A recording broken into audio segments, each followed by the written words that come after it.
deh dari awal, nanti kita diskusi aja mengalir. Baik, saya akan mencoba memulai. Suara saya terdengar ya? Terdengar, Bu. Dengar, Ya. Bu. Saya akan mencoba memaparkan dari awal untuk laporan keuangan, analisis laporan keuangan. Jadi ini saya menggunakan buku yang saya buat bersama dengan Bu Maya, supaya lebih mudah saja untuk ini ya, bahan pembelajaran. Jadi mata kuliah analisis laporan keuangan ini adalah bagian dari mata kuliah rumpun akuntansi keuangan ya. Dan mata kuliah ini cukup penting. Yang pertama karena terkait dengan skill ya, kemampuan. Tidak hanya anak akuntansi sebenarnya ya. Tidak hanya anak akuntansi, bahkan mungkin di luar ekonomi pun sebenarnya kalau kita kaitkan dengan pasar modal ataupun pasar uang, skill ini juga penting. Jadi melakukan analisis terhadap laporan keuangan itu juga menjadi salah satu skill yang dibutuhkan. Anda sebagai seorang manajer misalnya, itu juga butuh ya skill untuk analisis laporan keuangan. Jadi kemampuan analisis laporan keuangan ini sebenarnya dibutuhkan oleh orang-orang yang bergelut di dunia bisnis, terutama bagi teman-teman yang mencoba masuk ke pasar modal. Sekalipun skill ini juga mungkin sudah tidak begitu dipakai gitu kalau di pasar modal, karena lebih mengandalkan pada teknik bahasanya ya, teknik bukan fundamental tapi technical ya, technical analysis yang tidak pakai laporan keuangan gitu. Ataupun berdasarkan pengalaman ya atau insting ya, mungkin bagi teman-teman yang menjadi investor di pasar modal ya, yang pemula ataupun yang sudah lama bermain di pasar modal, punya pilihan masing-masing. Tetapi biasanya analisis laporan keuangan ini juga diperlukan ya, setidaknya kita memahami bagian awal dari strategi untuk menentukan mau membeli saham perusahaan yang mana gitu ya, dengan melihat laporan keuangan. Nah, itu cukup memberikan pemahaman yang bisa digunakan untuk menentukan keputusan membeli atau tidak ya, perusahaan-perusahaan yang kalau di pasar modal mungkin sudah ada kabar-kabar gitu atau berita, oh ini ada perusahaan-perusahaan yang sahamnya bagus gitu ya, bagus untuk dibeli, memberikan return yang tinggi dan sebagainya. Nah, sehingga skill ini pun dibutuhkan ya, tidak hanya oleh anak akuntansi. Nah, kalau di dunia pekerjaan butuh nggak?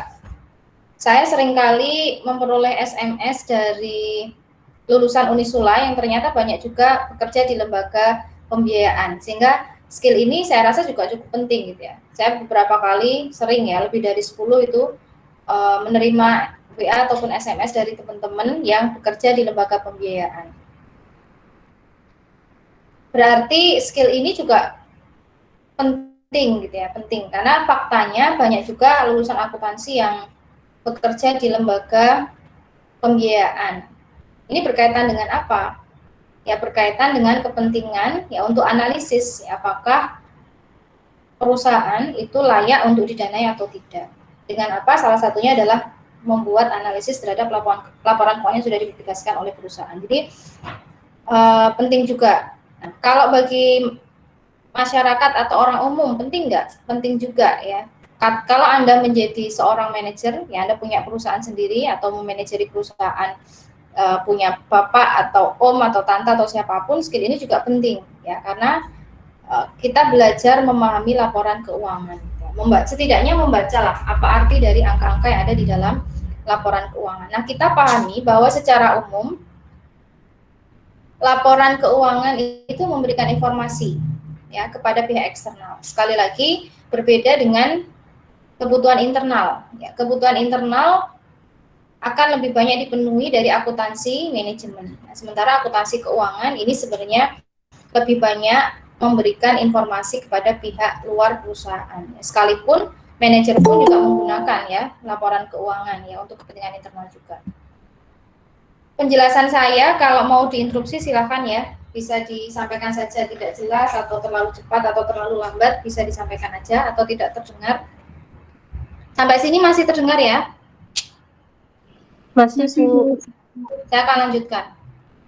Jadi laporan keuangan tadi outputnya, ya output berupa laporan keuangan ini dipakai oleh pihak eksternal. Ya manajer pun juga pakai. Tetapi kalau kebutuhan internal lebih banyak dipenuhi dari akuntansi manajemen. Ya kita kenal juga ada sistem informasi akuntansi keuangan, ada informasi akuntansi manajemen, ada informasi akuntansi biaya. Tetapi biasanya kalau kita melihat di perusahaan, Anda bisa juga ini meneliti ya bentuknya seperti apa sih sistem informasi akuntansi di perusahaan, apakah sendiri-sendiri gitu, misalnya ada akuntansi biaya, akuntansi manajemen, akuntansi keuangan, atau jadi satu.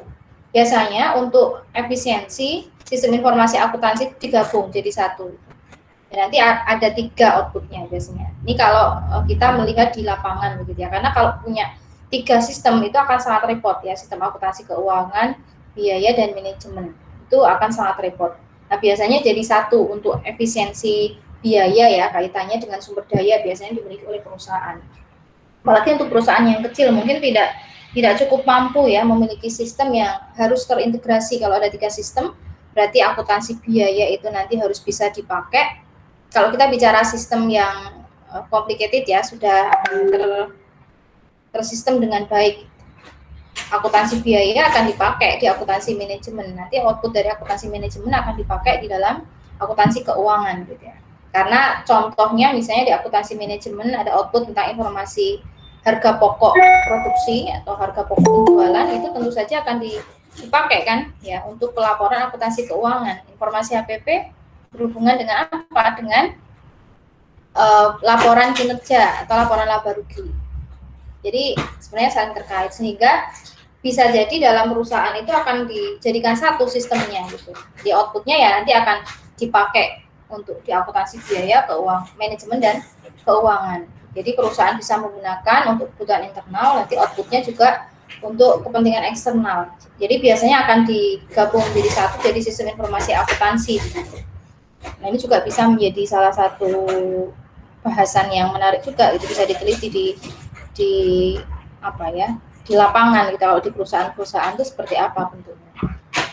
Tapi lebih banyak mungkin kalau teman-teman misalnya magang gitu ya, akan jadi satu gitu, teman-teman bisa melihat untuk efisiensi biaya biasanya akan ada satu sistem informasi akuntansi yang menghasilkan output yang akan dipakai oleh manajer dan juga untuk kepentingan eksternal biasanya itu. Nah, laporan keuangan ya, laporan keuangan atau financial statement ini adalah laporan yang menyajikan informasi tentang apa? Yang pertama adalah informasi tentang aset, liabilitas dan ekuitas. Kemudian apalagi laporan laba ya, di dalamnya ada pendapatan dan juga beban. Kemudian ada arus kas, aktivitas investasi, operasi dan pendanaan. Kemudian ada perubahan ekuitas, perubahan modal ya.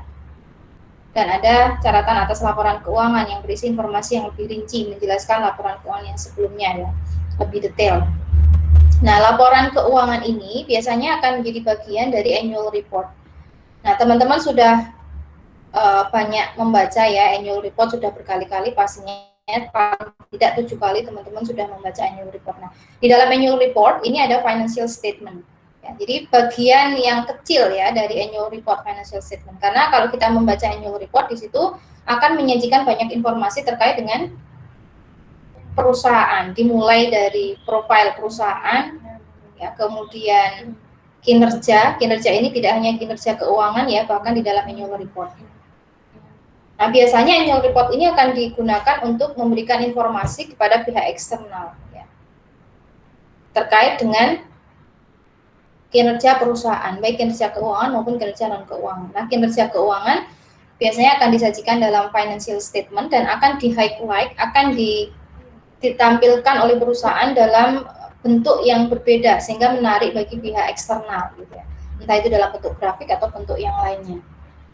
Kalau kita lihat dari teori sinyal, memberikan sinyal yang positif, sinyal yang baik atau kabar yang baik ya bagi pihak eksternal. Nah, ini financial statement dan annual report. Nah, pelaporan keuangan ini menjadi salah satu siklus yang harus dipenuhi oleh perusahaan, apalagi perusahaan yang sudah go public, ya sudah mencatatkan saham. Ini menjadi suatu kewajiban, ya, keharusan untuk menyajikan laporan keuangan. Ya, jadi perusahaan yang sudah go public diwajibkan untuk menerbitkan laporan keuangan.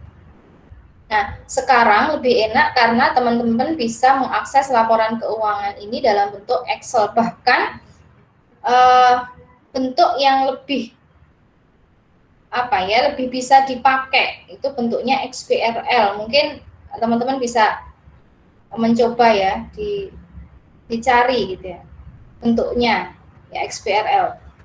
Jadi tidak hanya Excel. Excel kita bisa pakai lebih mudah, ya. Kalau mau skripsi kita tinggal copy angkanya tidak dari PDF tapi dari Excel, itu nanti sudah kita bisa pakai kalau teman-teman menggunakan angka-angka yang ada di dalam laporan keuangan, ya, sebagai indikator. Jadi lebih mudah, ya, Excel ada. Tentu saja di situ financial statement, ya, annual report bentuknya PDF karena lebih banyak di situ informasi non keuangan. Nah, ini kewajiban bagi perusahaan yang sudah go public, sehingga bentuk laporan keuangan pun ini menyesuaikan, ya, di dalam standar akuntansi yang diperuntukkan bagi perusahaan yang sudah go public, PSAK umum, ya, kita menyebutnya. Karena kalau bagi UMKM tentu saja berbeda, ya. UMKM menyajikan laporan keuangan menggunakan aturan standar dari IAI PSAK untuk UMKM. Jadi tentu saja berbeda, ya, laporan keuangan yang diperuntukkan untuk perusahaan yang sudah go public lebih lengkap, ya, informasi yang disajikan lebih lengkap. Jadi pelaporan keuangan kalau kita bicara financial reporting berbeda dengan financial report, ya, jangan sampai beda. Financial report itu adalah outputnya, berarti laporan keuangan itu atau bentuknya. Kalau pelaporan itu prosesnya, ya. Jadi pelaporan keuangan, ya, proses. Kalau kita belajar di TA, akuntansi itu dikaitkan dengan identifikasi, ya, bukti transaksi.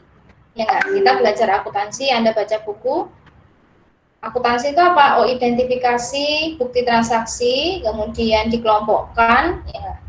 Kemudian masukkan, dicatat di dalam jurnal, kemudian masukkan ke buku besar, ya, dikelompokkan, ya, dalam buku besar, kemudian masukkan ke kertas kerja, kemudian menjadi laporan keuangan. Setelah itu akan dikomunikasikan kepada pihak luar.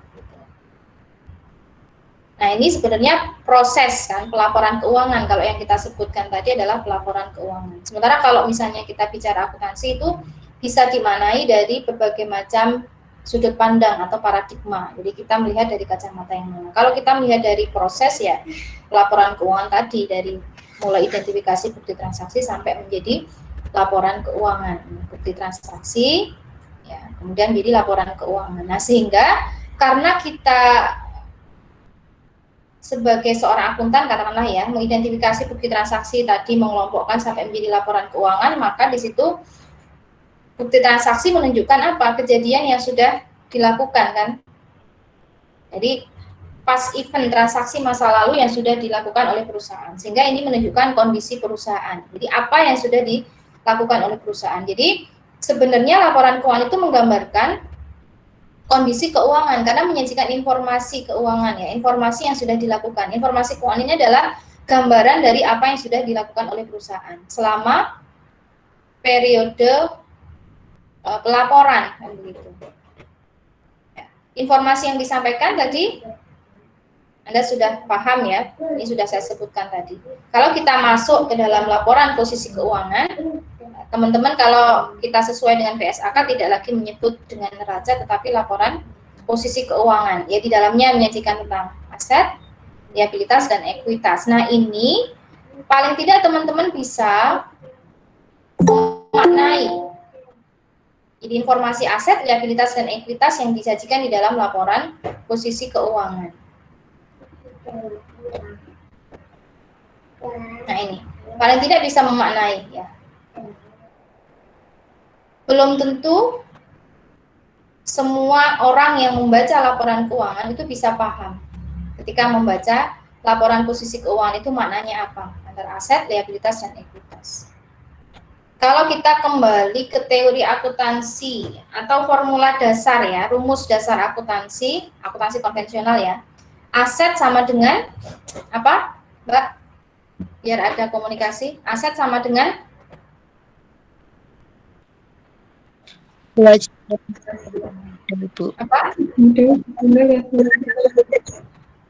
Apa Mbak Nailil Muna? Liabilitas plus ekuitas. Ya, aset sama dengan utang plus modal atau liabilitas ditambah ekuitas. Liability ditambah stakeholder equity. Itu kita kenal dari awal ya, sejak kita kuliah ya. Akuntansi.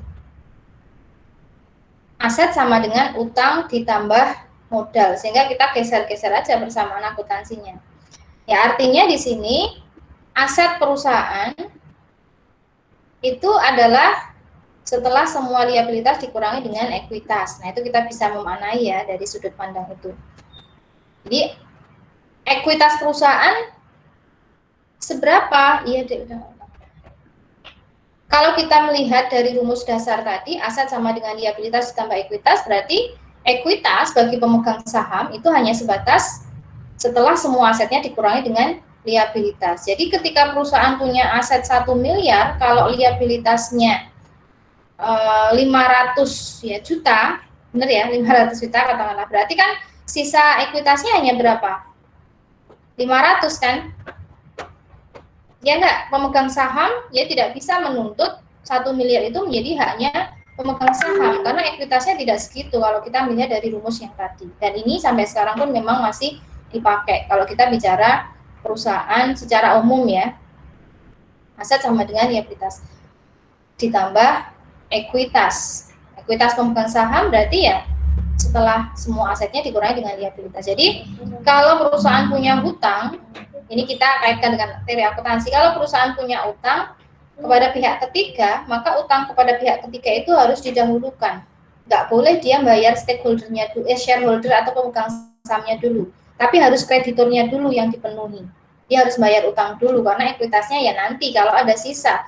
Bahkan kalau perusahaan yang dilikuidasi 1M, dia punya utang 1,5 M, maka nggak ada sisa ekuitas. Nah, itu pentingnya analisis laporan keuangan. Kalau Anda investasi, ternyata Anda nggak tahu di dalam financial statement atau laporan keuangan itu sudah ada informasi yang sebenarnya secara tidak eksplisit itu terbaca bahwa 10 tahun lagi itu perusahaan akan mengalami kerugian, misalnya. Ada potensi kerugian, tapi Anda nggak bisa baca itu melalui laporan keuangan. Maka akan rugi. Gitu. Sebagai shareholder ternyata nggak punya sisa ekuitas. Ekuitas itu kan akan dipenuhi kalau perusahaan sudah bayar semua liabilitas atau kewajibannya atau utangnya kepada pihak ketiga. Sampai sini ada pertanyaan? Ada pertanyaan? Belum, Bu. Belum ada, Bu. Ini kita sudah bisa, ya, ini kita sudah bisa memahami dari laporan posisi keuangan. Jadi bagaimana posisi aset, liabilitas, dan ekuitas. Sehingga kita tidak bisa tergiur melihat laporan posisi keuangan, oh perusahaan asetnya ini ya banyak banget gitu ya, asetnya besar. Kita tidak melihat porsi dari liabilitas dan ekuitas di dalam laporan posisi keuangan itu. Padahal porsi antara liabilitas dan ekuitas ini penting. Kalau asetnya 1M, porsi liabilitasnya 900 juta, atau yang mudah misalnya gini aja daripada saya salah. Kalau porsi asetnya 1 juta, liabilitasnya itu 900.000, ekuitasnya hanya 100, ini strukturnya sudah nggak bagus. Perusahaan terlalu banyak liabilitas, artinya aset yang dimiliki itu lebih banyak diperoleh dari liabilitas, sementara ekuitasnya hanya sedikit. Ekuitas itu kalau lihat di laporan posisi keuangan kan sebenarnya modal sendiri kan. Jadi porsi modal sendirinya itu kecil, hanya 100.000 misalnya. Ini pun bisa diterapkan bagi kita ataupun keluarga ya. Kita sebagai seorang pribadi misalnya. Kita punya aset banyak, ternyata asetnya diperoleh dari liabilitas, jadi modal sendirinya itu sedikit. Nah, itu kalau kita kaitkan berarti nanti nanti sisanya atau yang bisa dipakai itu sedikit. Kalau misalnya dieksekusi ya, semua aset kita dijual untuk nutup hutang, nah kita belum tentu juga punya kembalian atau sisa. Nah itu harus bisa dihitung. Nah sehingga seringkali dulu, mungkin kalau di pengantar akuntansi Anda kuliah, saya nggak pernah ngajar pengantar akuntansi, saya pernah dulu diajar pengantar akuntansi itu akan selalu diminta oleh dosen. Silahkan dimulai dari pertemuan awal itu, kalau sudah dapat penjelasan tentang akuntansi, Anda diminta buat, saya dulu diminta buat ya laporan keuangan sendiri ya, kita individu. Kita punya apa saja, asetnya apa saja, punya utang dan modal sendiri.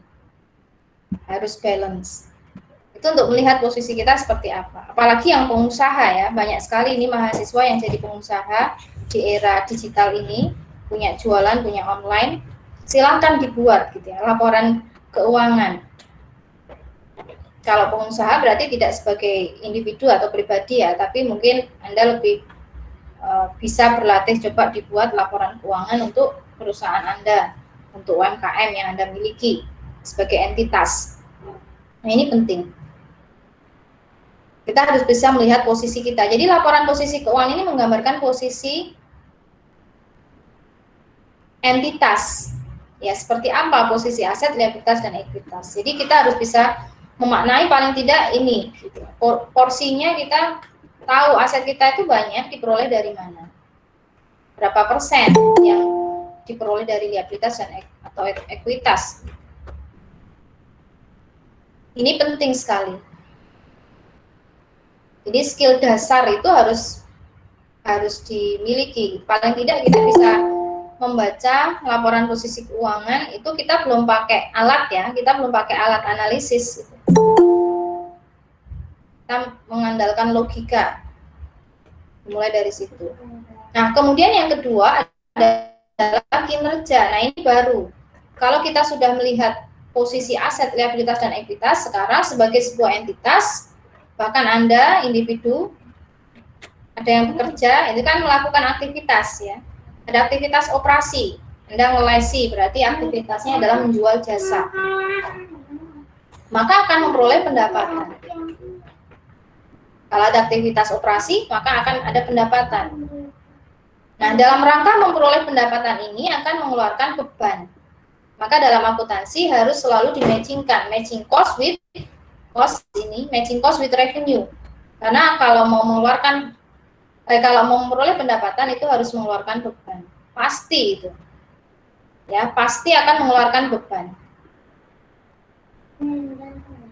Anda yang ngelesi, kalau dulu saya ngelesi, kalau mau ke tempat les itu mengeluarkan biaya apa? Perjalanan, membeli bensin misalnya. Kalau online juga sama kan, harus membeli paket. Ya, ngelesi online itu juga harus beli paket. Ini adalah cost yang dikeluarkan dalam rangka untuk memperoleh pendapatan. Jadi ini menunjukkan kinerja, berapa pendapatan yang akan diperoleh perusahaan dan berapa beban yang dikeluarkan dalam rangka untuk memperoleh pendapatan, matching cost with revenue. Nah, dalam aturan di dalam PSAK, pendapatan dan beban yang dilaporkan di dalam laporan ini tidak hanya pendapatan dan beban yang terkait dengan kegiatan utama atau operasi utama perusahaan. Nah, tetapi kita mengenal dengan pendapatan laporan laba rugi komprehensif ya. Sehingga pendapatan dan beban yang lain, jadi beban yang tidak secara langsung terkait pun harus dilaporkan. Jadi ada pendapatan dan beban yang lain. Dalam bahasa Inggris atau di IAS itu disebut dengan Other Comprehensive Income atau OCI. Jadi OCI atau Other Comprehensive Income ini harus dilaporkan di dalam laporan laba rugi, sehingga disebut dengan laporan laba rugi komprehensif. Nah, ini menunjukkan kinerja.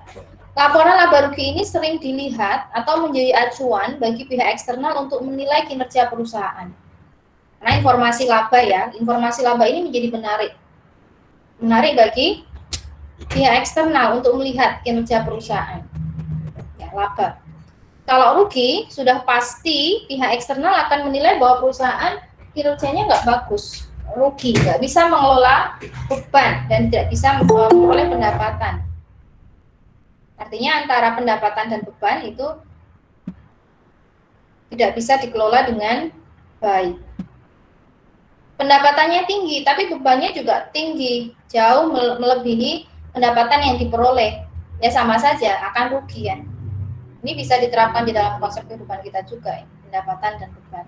Kita banyak melakukan kebaikan, yang ini ya pendapatan, banyak melakukan kebaikan, tapi maksiatnya juga sama jalan, maka kita juga akan rugi. Ngomongin orang, gunjing dan sebagainya.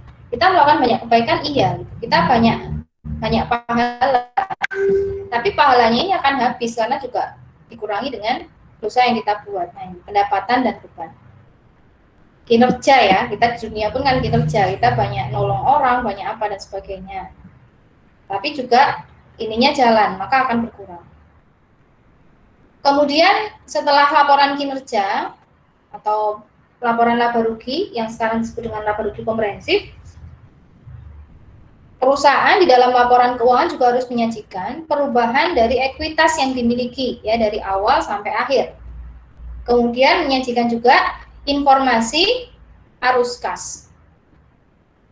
Menyajikan informasi arus kas. Jadi arus kas kalau yang lain ini semua disajikan menggunakan accrual basis. Sementara kalau arus kas menggunakan cash basis. Nah, ini menunjukkan memang apa ya? Menunjukkan kondisi yang sesungguhnya arus kas. Jadi arus masuk dan arus keluar. Sehingga arus bersih itu kalau mau dilihat ya yang sebenarnya adalah di arus kas ini. Nanti memang harus nge-link, harus terhubung laporan yang lain dengan ini juga. Misalnya di dalam laporan posisi keuangan, aset ya dengan yang ada di arus kas ya. Itu harus aset lancar ya berupa bentuk kas misalnya. Ini harus sama. Pada awal dan periode itu nanti akan terhubung. Ini arus kas. Nah, arus kas ini menyajikan aktivitas yang dilakukan oleh perusahaan yang dirangkum ke dalam 3 aktivitas. Jadi aktivitas itu akan diklasifikasikan arus masuk ya yang diperoleh dari aktivitas operasi perusahaan dan arus keluar yang terkait dengan aktivitas operasi perusahaan. Jadi aktivitas operasi sehingga nanti ada arus bersih dari aktivitas operasi. Kemudian yang kedua apa, Mbak Tahani? Yang kedua apa, Mbak? Ya, Bu Ani. Yang kedua apa? Halo, Bu Ani. Yang kedua apa? Oh, Bu maaf tadi nggak kedengeran. Nggak kedengeran apa? Di mana? Enggak di sini, Bu. Mbak Merli. Dalam? Kas apa? Saya jangan ditinggal kemana-mana loh. Saya ngomong banyak. Tiwas nanti. Enggak, Bu. Depan HP kok. Ditinggal nonton TV gitu. Karena di mute semua. Nggak tahu saya Anda aktivitasnya apa. Ya silakan dibuka aja videonya. Sebentar, Bu Ani. Videonya bisa dibuka aja. Yang mau ikut di sini berarti yang memang benar-benar mau diskusi ya. Kalau yang enggak usah, enggak apa-apa. Makanya saya bagi beberapa sesi itu supaya Anda bisa memperkirakan waktu, kira-kira Anda ada aktivitas atau enggak. Kalau masih ada aktivitas, mending aktivitas yang lain. Kalau mau ikut, join ya, ayo kita diskusi gitu. Jadi saya memang yang benar-benar butuh saja begitu. Saya nggak harus mewajibkan Anda ikut kelas dan sebagainya ya. Ini semua berbasis karena kan online ya, saya nggak bisa ngontrol sepenuhnya gitu, sehingga saya agak ini aja deh fleksibel ya waktunya. Setiap kali pertemuan akan saya upload materi. Kalau Anda di situ melihat berarti memang Anda butuh materi itu begitu. Kalau enggak berarti enggak usah gitu, enggak apa-apa. Nah, kita diskusinya adalah seperti ini, jadi kita ada interaksi. Jadi yang memang ikut kelas itu memang yang benar-benar sudah meluangkan waktu untuk belajar gitu loh. Tujuan saya itu bukan apa-apa. Jadi samping memang mungkin kalau pas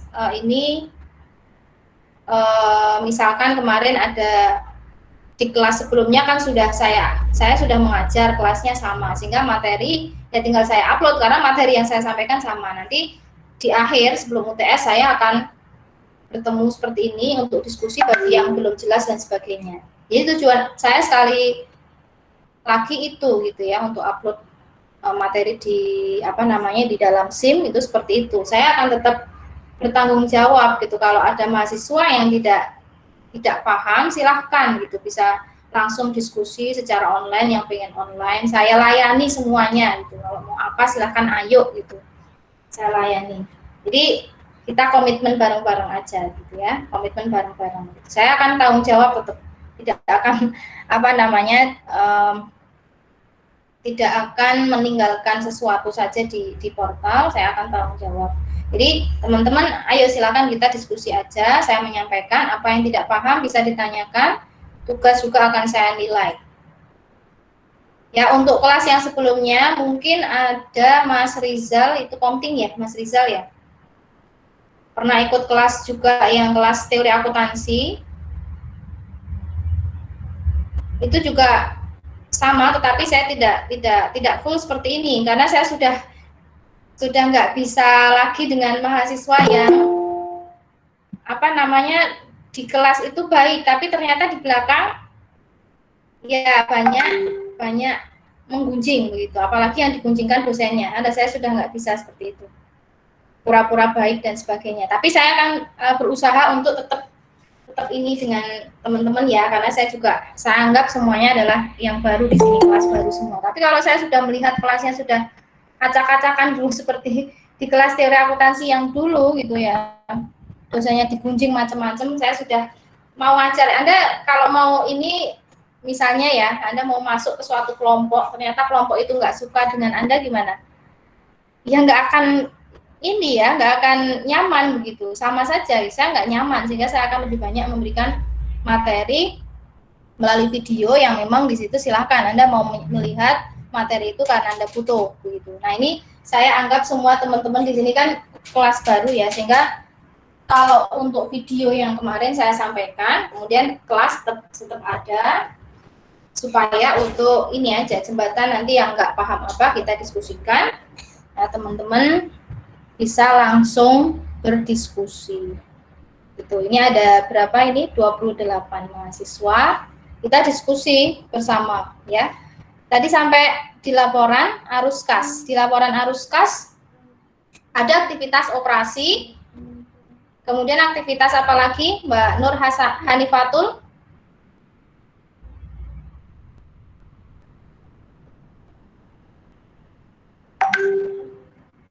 Mbak Nur Hanifatul? Ya, Bu. Selain aktivitas operasi, apalagi di arus kas? Aktivitas investasi. Investasi dan pendanaan. Nah, apa yang dilaporkan di dalam arus kas aktivitas investasi, Mbak Rizka? Ini semuanya saya rekam ya, sehingga nanti bisa buat bukti kalau ada yang menanyakan kelasnya Bu Hani jalan atau enggak gitu. Mbak Rizka? Ya, Bu. Apa Mbak Rizka di dalam aktivitas investasi apa yang dilaporkan Mbak Rizka?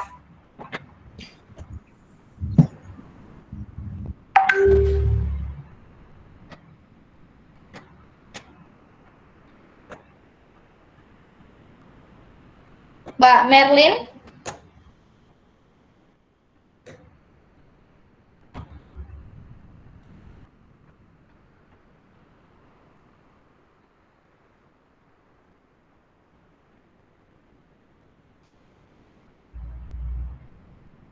Mbak Nurul?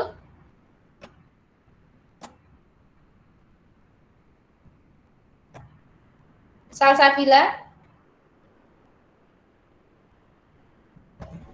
Mohon maaf, Bu, Salsabila siapa ya, Bu?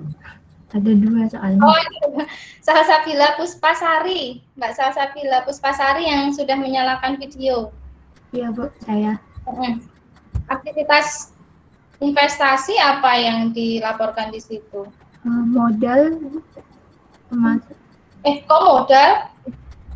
Arus kas itu kan menyajikan arus masuk dan arus keluar. Iya. Arus masuk dari aktivitas investasi dan arus masuk dari arus keluar aktivitas investasi. Misalnya membeli aset baru, ya aktivitas investasi masuk ke situ. Terus aktivitas pendanaan. Ya, aktivitas pendanaan berarti berkaitan dengan aktivitas perusahaan dalam rangka pendanaan atau membayar pokok bunga, Bayaran dividen. ya itu lebih banyak, bisa dua sih, bisa di aktivitas investasi ataupun pendanaan. Ya sekali lagi ditentukan dengan tujuan ya perusahaan itu di aktivitas mana, di aktivitasnya investasi atau pendanaan. Kalau pendanaan biasanya harus keluarnya adalah misalnya apa? Membayar hutang, ya, hutang jangka panjang, bunga, ya pokok pinjaman. Jadi ada 3 aktivitas yang dilaporkan perusahaan di dalam laporan arus kas. Nah, ini laporan keuangan. Nah, pelaporan keuangan itu digunakan untuk memberikan informasi kepada pihak eksternal, juga menunjukkan kelangsungan hidup perusahaan. Ya, kalau perusahaan menyajikan laporan keuangan, maka perusahaan memiliki going concern. Nah, tetapi going concern pun ini itu tidak bisa hanya dinilai dari situ. Itu butuh opini juga nih. Kadang diaudit juga oleh auditor ya, khusus audit terhadap kelangsungan hidup perusahaan, going concern. Secara umum pun kalau audit atas laporan keuangan, audit kan ada beberapa macam ya, ada audit laporan keuangan, ada audit kepatuhan, gitu. Ada audit operasi, macam-macam. Nah, yang kita kenal, kita pelajari kan audit of financial statement atau audit atas laporan keuangan. Nah, audit atas laporan keuangan pun itu juga sebenarnya secara umum harusnya sih juga dinilai ya going concern perusahaan gitu. Nah, dari laporan keuangan itu akan kelihatan ya going concern perusahaan. Nah, ini. Sebentar. Dek Talita ikut di sini. Lagi nangis nyari ini udah. Kita lanjut.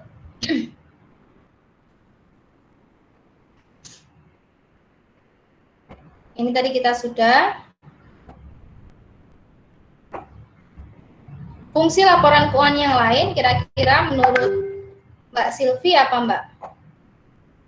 Selain menyajikan informasi berupa posisi aset, liabilitas, ekuitas, kemudian pendapatan beban, arus kas, dan laporan perubahan ekuitas, fungsinya apa? Laporan keuangan. Iya sebentar ya Bu. Sebentar ya Bu masih. Untuk melihat kinerja perusahaan. Oke, kinerja tadi di laporan laba rugi. Udah ya. Mbak Salsabila Zulfani.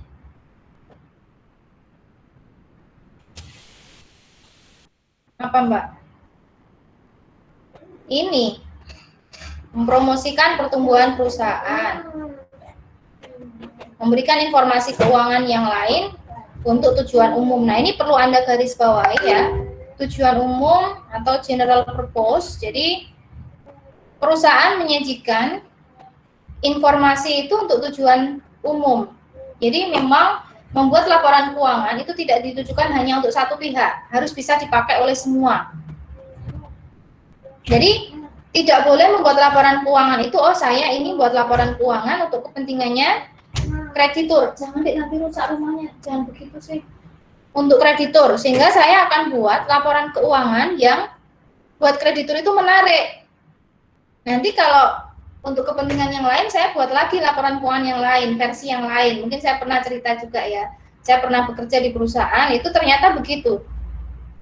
Tolong Mbak, buatkan ini laporan keuangan, tapi khusus untuk keperluan ini, kita mau ngajukan pinjaman ke sini. Itu saya pernah, nah itu tidak boleh seperti itu ya. Nanti kalau pajak beda lagi, ini tolong ya untuk laporan yang pajak gitu. Buatkan, nah buat lagi yang berbeda, itu tidak diperbolehkan ya. Mungkin ini buat perusahaan-perusahaan yang masih kecil ya, atau perusahaan-perusahaan yang asetnya tidak terlalu besar ya, belum go public misalnya. Sistem akuntansinya masih berantakan. Makanya kalau di perusahaan akuntan atau apa ya, tenaga pembukuannya hanya satu atau dua, dulu ada dua, di tempat saya ada dua tenaga pembukuan, ya itu akan banyak terjadi kecurangan atau fraud seperti itu. Nah, kalau fraudnya hanya untuk sendiri, itu mungkin masih levelnya masih bisa ini ya, resikonya masih bisa rendah. Tapi kalau sudah berkaitan dengan pihak eksternal, kreditur, tadi laporan keuangannya disulap, itu akan membahayakan. Nah, ternyata nanti mengalami gagal bayar. Berarti kan itu sudah ada manipulasi di situ, tidak sesuai dengan kondisi yang sesungguhnya. Ini yang tidak boleh. Sehingga di dalam aturan itu diatur untuk general purpose, untuk semuanya. Jadi laporan keuangannya ya satu itu, memang seperti itu, menunjukkan kondisi yang sebenarnya. Dan bisa dipakai oleh semua, tidak hanya untuk kreditur, ataupun kepentingan pemerintah untuk perpajakan. Karena sekarang kalau Anda perusahaan mau laporan pajak kan harus menyertakan laporan keuangan. Gitu. Itu harus. Kemudian untuk siapa lagi? Untuk investor. Jadi semuanya itu harus bisa menggunakan. Bisa menggunakan laporan keuangan yang disajikan oleh perusahaan. Tidak dibuatnya satu-satu, oh ini untuk kepentingan ini, untuk kepentingan ini. Tidak. Jadi general purpose ya. Kalau dulu kita mengenal ada istilah apa, one report for different, one report ya untuk kepentingan satu pengguna, itu tidak dibenarkan. Sehingga di sini untuk tujuan umum. Nah, laporan keuangan ini sangat penting selain untuk menunjukkan kinerja, kemudian menyajikan informasi tadi, mempromosikan pertumbuhan, perkembangan perusahaan. Ini juga menunjukkan apa yang sudah dilakukan oleh perusahaan secara ekonomik gitu ya. Transaksi-transaksi itu menunjukkan gambaran ekonomi perusahaan melalui laporan keuangan tadi. Sehingga di sini laporan keuangan itu sebagai alat atau bahasa bisnis. Nah, sehingga penting ya. Jadi akuntan itu nanti akan dibutuhkan oleh semua perusahaan. Perusahaan berkembang seperti apapun nanti tetap butuh bahasa bisnis. Bahasa bisnisnya kan akuntansi. Jadi akuntansi nggak punah ya, akuntansi tidak punah, tapi akan tetap terus ada. Selama bisnis berkembang, akuntansi tetap dibutuhkan. Karena akuntansi itu bahasa bisnis. Ya kita mungkin tidak ngomong akuntansi, dia mungkin nggak kenal akuntansi, tapi sebenarnya dia berkaitan dengan akuntansi, menghitung aset kekayaan. Nah itu kan akuntansi kan sebenarnya itu. Nah nanti ngitungnya bisa benar atau bisa enggak gitu, karena kita sudah belajar, nanti bisa benar, tapi bagi yang tidak belajar nanti bisa menghitungnya salah. Hitungnya salah ternyata, tidak sesuai dengan kondisi yang sesungguhnya. Ya paling dia akan menghitung harian kan, berapa kas yang diterima, berapa kas yang dikeluarkan gitu. Terkait dengan itu, tapi sebenarnya ada lain yang perlu diperhitungkan. Nah ini yang biasanya nggak ngeh kalau di usaha-usaha yang baru berjalan gitu ya. Sehingga sebenarnya nggak tahu posisi keuangannya itu seperti apa. Nah ini peran Anda mungkin lulusan akuntansi pun kalau mau bekerja di bidangnya sendiri, mau usaha sendiri, itu ilmunya bisa dipakai minimal untuk sendiri gitu ya, menghitung yang benar, tidak hanya dicatat saja kas masuk dan kas keluar. Nah, terlebih bagi perusahaan yang sudah memiliki akuntabilitas publik seperti yang saya sampaikan tadi, dia harus mengikuti aturan yang dikeluarkan oleh IAI. Ya, laporan keuangannya harus sesuai dengan standar untuk, ada berapa standar yang ada di Indonesia? Mbak Nurul Laila. Iya, Bu. Ada berapa standar, Mbak Takia? Ada 5 standar yang berlaku di Indonesia yang sudah dibuat, ditetapkan, disahkan oleh IAI. Yang pertama adalah PSAK umum berbasis IFRS, mengadopsi atau konvergensi dari IFRS untuk perusahaan yang sudah go publik atau punya akuntabilitas publik. Kemudian PSAK apa Mbak Takia? SAK etap, Bu. PSAK etap untuk perusahaan PSAK syariah. Akuntabilitas publik. Kemudian ada PSAK EMKM untuk UMKM, entitas mikro, kecil dan menengah, sehingga sangat sederhana, lebih sederhana dari PSAK EMKM. Kemudian ada PSAK syariah yang mengatur tentang transaksi syariah. Jadi awalnya dulu ada PSAK 59 yang itu dikeluarkan untuk mengatur transaksi di perbankan syariah kan. Karena sudah tidak relevan lagi, banyak lembaga keuangan yang lain dan transaksinya semakin banyak, nggak cukup kalau hanya PSAK 59. Sehingga dibuatlah yang lebih lengkap berkembang ya, mulai dari PSAK 101, 102, 103, dan seterusnya sampai 110, 111 itu mengikuti perkembangan transaksi yang dilakukan oleh lembaga keuangan syariah. Tidak hanya lembaga keuangan syariah, tapi PSAK ini berlaku juga untuk lembaga keuangan non-syariah yang melakukan transaksi syariah. Yang penting ada transaksi syariahnya, karena kan PSAK ini kan mengatur transaksi kan. Transaksinya apa, cara melaporkannya bagaimana, cara mengukurnya bagaimana, kan begitu. Itu PSAK syariah. Kemudian ada PSAK untuk pemerintah ya, entitas pemerintah. Nah ini PSAK yang ada di Indonesia. Jadi pemahaman terhadap PSAK ini penting, karena kan apa yang dilaporkan, apa yang kita pahami ya sesuai dengan standar yang berlaku, gitu, yang digunakan oleh entitas untuk menyusun laporan keuangan. Nah, kalau ada laporan keuangan, kemudian itu akan digunakan oleh berbagai pihak atau user tadi untuk kepentingan tertentu kan masing-masing. Nah, termasuk dalam mata kuliah kita ini adalah apa? Kaitannya dengan kegunaan dari laporan keuangan setelah dianalisis dulu gitu. Jadi laporan keuangan tadi bisa dipakai secara langsung ya. Secara langsung misalnya kita melihat posisi aset, liabilitas dan ekuitasnya seperti ini, dan itu gambarannya. Terus melihat angka laba di laporan laba rugi. Oh, ternyata laba. Nah, itu kita sudah bisa melihat secara langsung gitu. Tapi kurang mendalam informasinya kalau kita tidak analisis. Maka perlu analisis terhadap laporan keuangan supaya apa? User lebih bisa memahami ya informasi yang disajikan melalui laporan keuangan.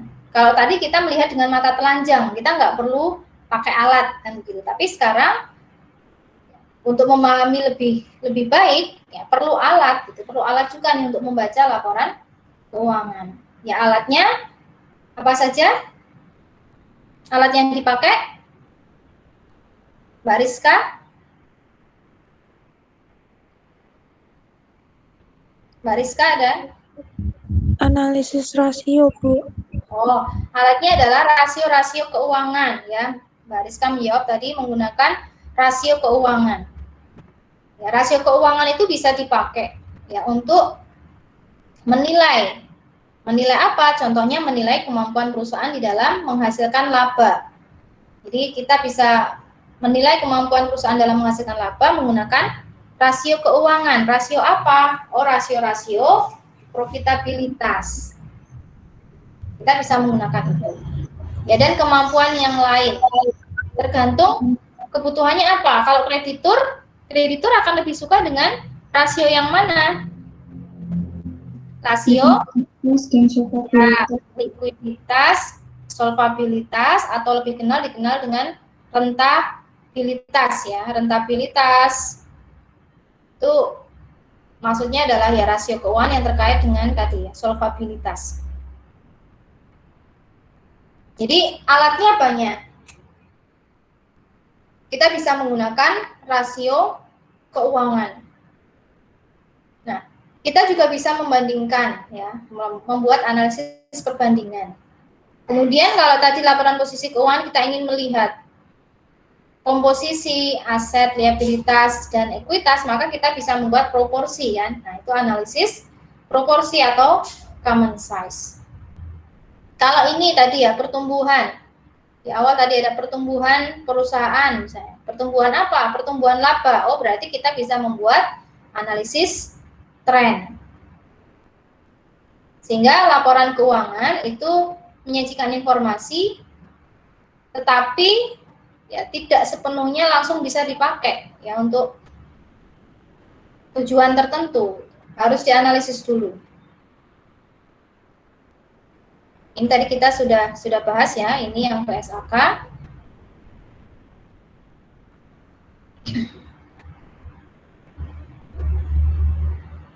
Ini tadi sudah.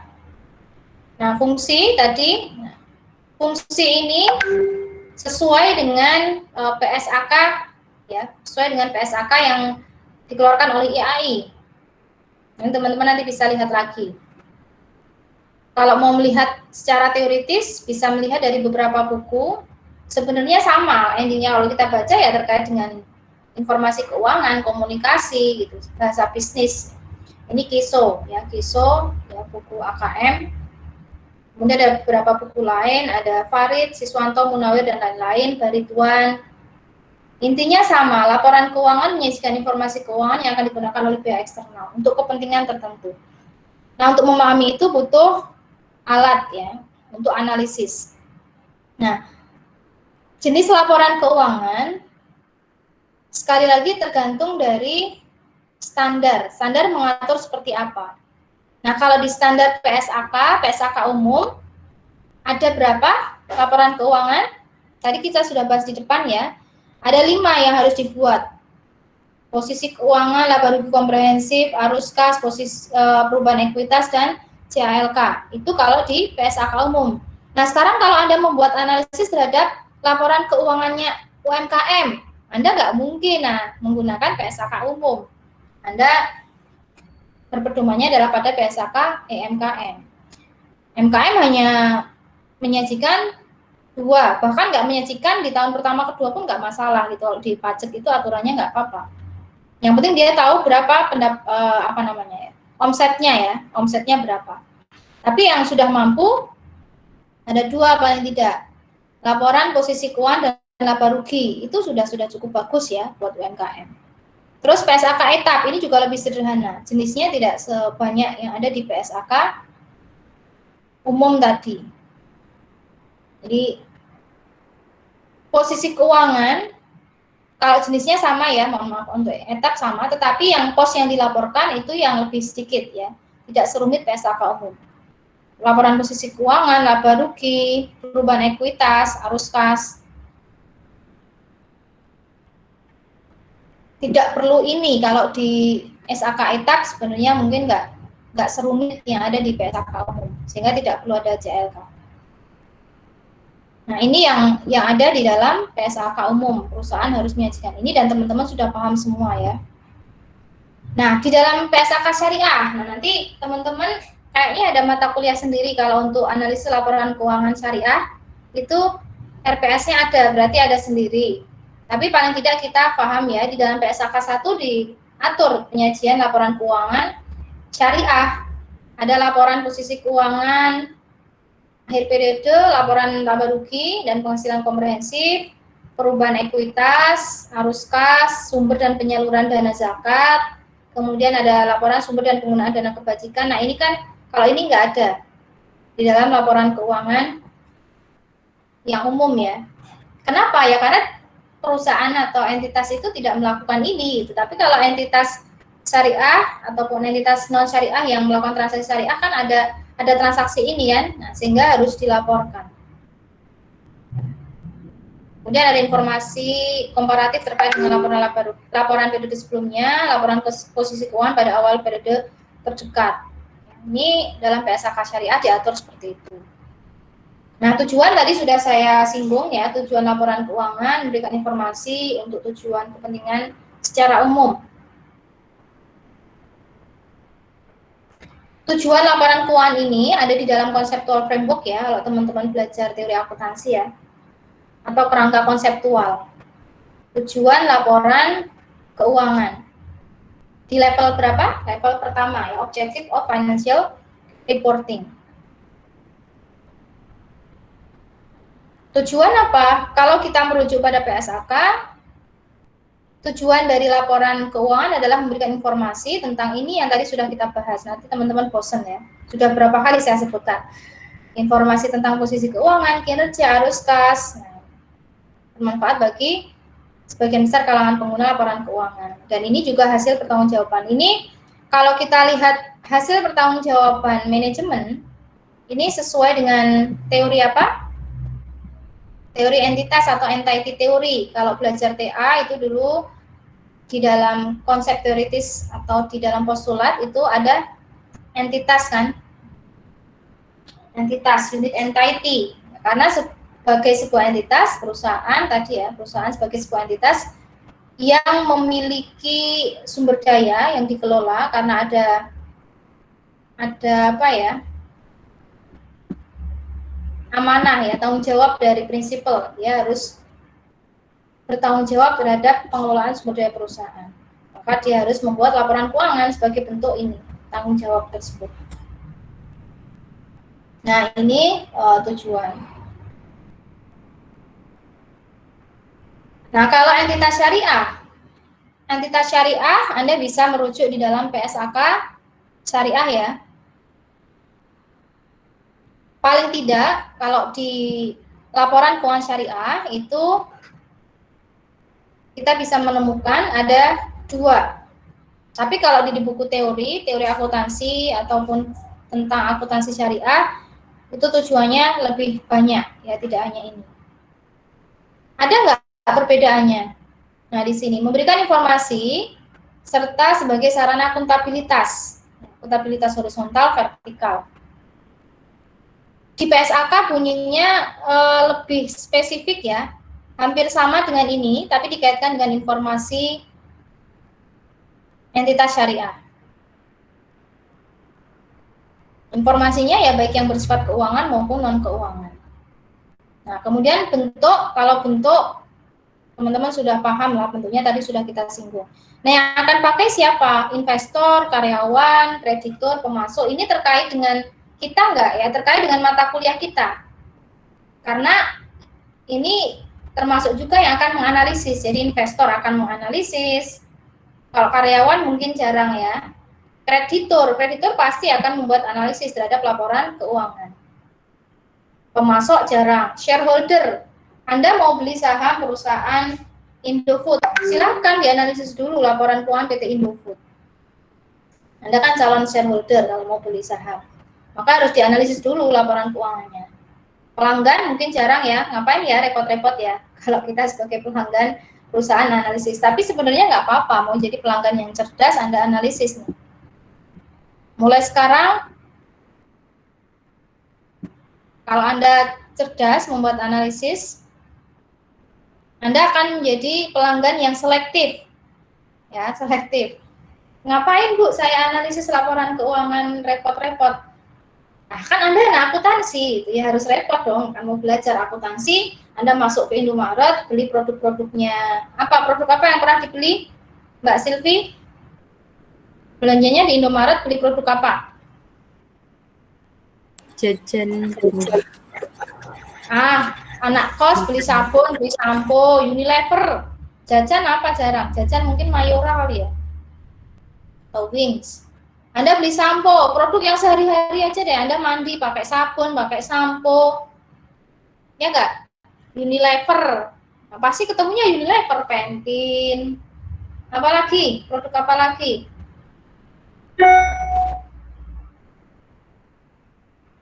Selain Unilever apa yang Anda tahu? Kalau Anda beli Pantene kan Unilever toh? Dove Unilever enggak? Kayaknya Unilever juga. Wah, perusahaannya banyak. Ya, produknya banyak. Mungkin serumah isinya Unilever semua. Anda baca laporan keuangan Unilever, Anda setiap hari pakai kok. Kemana itu uangnya Unilever? Oh, labanya berapa? Ada enggak CSR-nya dilarikan kemana? Nah, itu pelanggan yang cerdas. Jangan cuma pakai terus itu.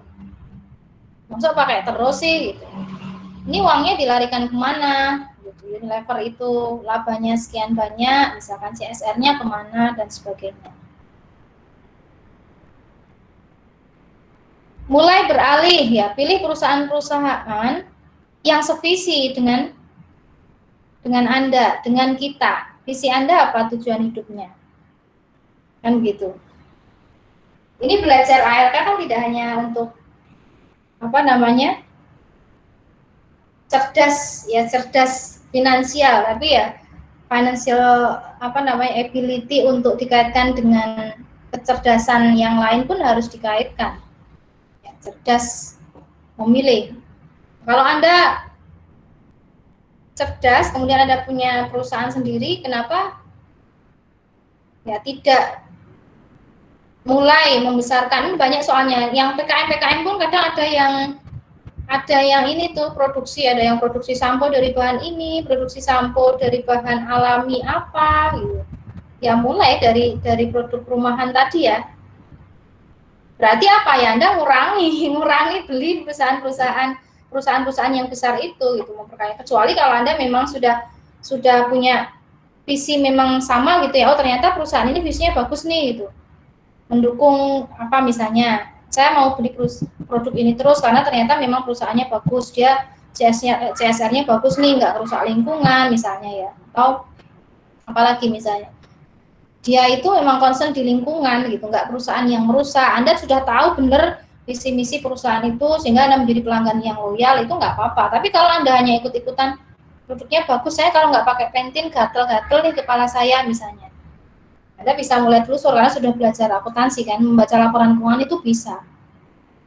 Nah, itu kecerdasan yang lain juga gitu. Jangan mau bahasanya ya menjadi konsumen terus gitu. Cari perusahaan-perusahaan muslim produksi itu kan juga banyak yang produksi barang-barang yang sama, hanya kita tidak mau atau tidak berani mempromosikan, sehingga yang dapat untung perusahaan ini terus kan, perusahaan yang nggak kita kenal gitu sebenarnya, kita hanya kenal sebagai pelanggan aja. Ini salah satu kecerdasan juga.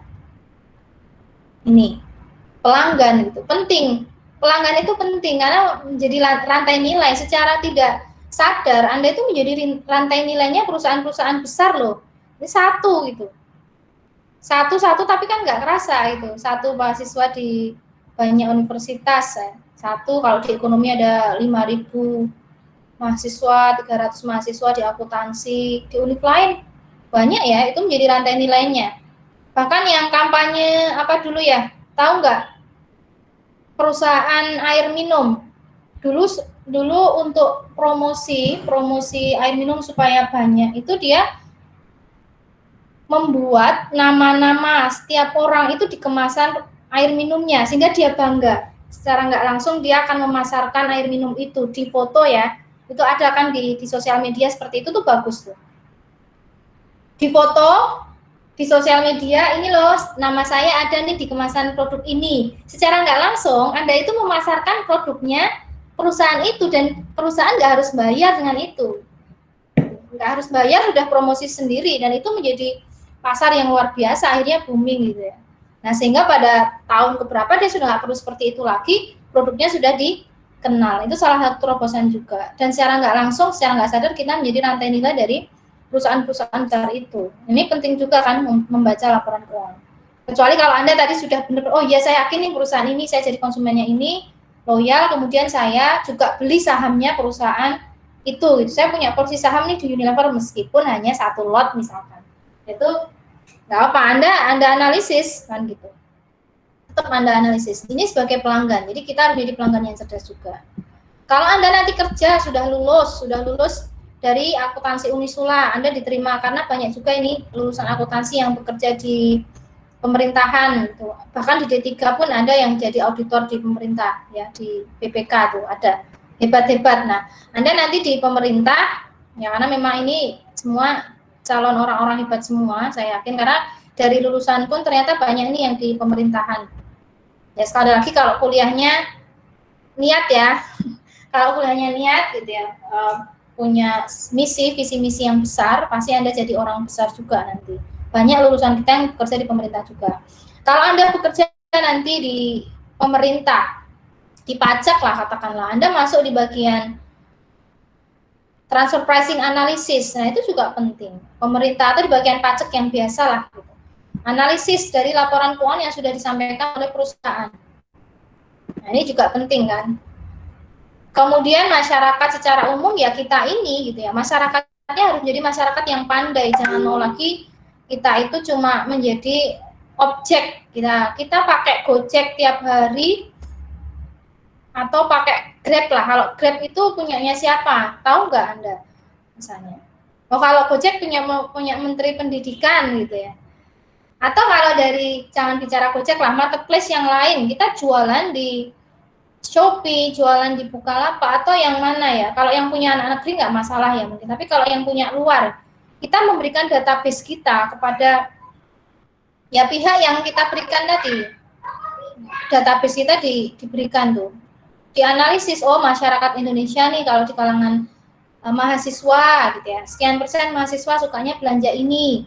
Oh berarti kita buat aja nih produk-produk seperti ini yang memang disenangi oleh mahasiswa. Oh mahasiswa tuh sukanya pakai parfum yang seperti ini, dari mana? Ya dari aktivitas belanja Anda di sosial media, itu yang disebut dengan big data. Gitu. Jadi memang harus berhati-hati benar nih, pakai masyarakat ini harus menjadi masyarakat yang cerdas. Ya sering sekali dapat klien keluhan masyarakat yang ternyata namanya dipakai untuk pinjaman online, dia harus bayar sampai berpuluh-puluh juta. Nah dia nggak tahu. Di BNI pun pernah gitu, dia harus bayar nih tiap bulan karena namanya dipakai. Kenapa? Karena nggak hati-hati, nggak jadi masyarakat yang cerdas tadi. Sampai tiap hari harus bayar pun ada itu. Namanya dipakai di pinjaman online. Saya nggak pernah pakai, tapi secara nggak sengaja, misalnya Anda upload apa. Nah itu. Ini di era digital itu seperti ini, harus hati-hati. Masyarakat, user yang secara tidak langsung kita sebagai konsumen yang terus menggunakan informasi, ini sebenarnya juga berkaitan dengan laporan keuangan perusahaan. Paling tidak gunakan laporan keuangan ya untuk menilai kinerja sosial perusahaan seperti apa. Kalau kita nggak mau jadi orang, saya nggak mau nih orang yang agamis, sangat religius dipandang oleh masyarakat misalnya, karena saya takut dikira eksklusif gitu ya, nggak inklusif, nggak membaur dengan masyarakat. Ya pakai aja bahasa-bahasa yang umum, misalnya nggak apa-apa. Kinerja sosial, kinerja sosial ini sudah menjadi hal yang umum nih di masyarakat. Ya kinerja lingkungan paling nggak misalnya. Ini kampanye misalnya perusahaan ini tuh nggak pro terhadap lingkungan, misalnya merusak lingkungan. Kalau Anda tahu di situ dari mana? Oh dari annual report-nya misalnya. Tidak dari financial statement tapi dari annual report. Sehingga Anda bisa menyampaikan. Karena dampaknya besar, ini rantai nilai loh bagi perusahaan-perusahaan besar. Tapi karena kita nggak sadar aja gitu. Dikiranya